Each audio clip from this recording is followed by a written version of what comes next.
2 দিন ধরে বাবা একটু অসুস্থ, বাবার হাত পায়ে একটু বল কম, মাথা ঘুরাচ্ছে। এরপরে ধরে বাথরুমে নিয়ে যেতে হয়। দেখুন যে মা বাথরুমে ধরে নিয়ে যাচ্ছে আর আমি বদনায় জল ভরে নিয়ে যাচ্ছি। তো গতকাল আমি বাবাকে ধরে বাথরুমে নিয়ে যাচ্ছিলাম, বাবা বললো না তোর যাওয়া লাগবে না, তোর মাকে ডাক দে। মানে আমার সাথে যাবে না উনি, মাকে ডেকে এনে এরপরে মাকে নিয়ে উনি বাথরুমে গেছে। এরপরে বাথরুম সেরে এরপরে ঘরে ঢুকতেছে, শুয়েই থাকে সব সময় কারণ অসুস্থ, তো বলছি কিছু করা লাগবে না। এরপরে বললো যে ঘাস কেটে নিয়ে আয়, 2টো গরু আছে।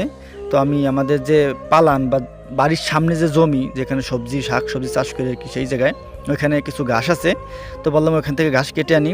আসলে বাবা হচ্ছে সকালবেলা ঘাস কাটতে যায় তখন রোদ ওঠে না, কিন্তু আমি তো একটু বেলা হলে উঠি, তাই আমি আর সেই বিলের মধ্যে যাই নাই ঘাস কাটতে। বাড়ির সামনে যে ঘাসগুলো রয়েছে, মানে যেটুকু বেলা হয়ে গেছে অনেক রোদ, তাই আমি বাড়ির সামনে থেকে এই ঘাসগুলো কেটে নিয়ে আসলাম। অনেকটাই ঘাস হয়েছে দেখতেই পাচ্ছেন, টুকটাক করে যে ঘাস হয়েছে তাতে সারাদিন গরু চলে যাবে। গতকালও এখান থেকে কেটেছি, আজকেও এখান থেকে কাটলাম।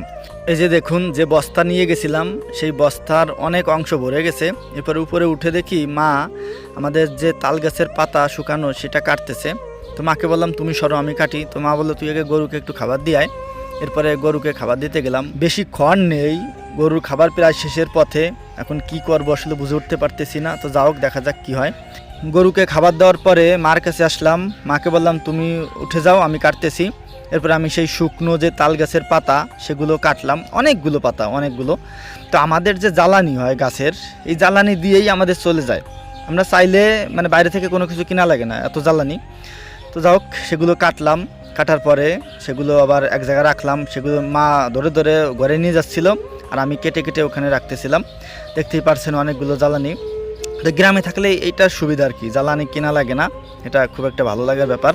এরপর মা একটা ডাব এনে বললো এই ডাবটা কেটে দেখতো ভালো আছে নাকি, ইঁদুরে কেটে ফেলাইছে।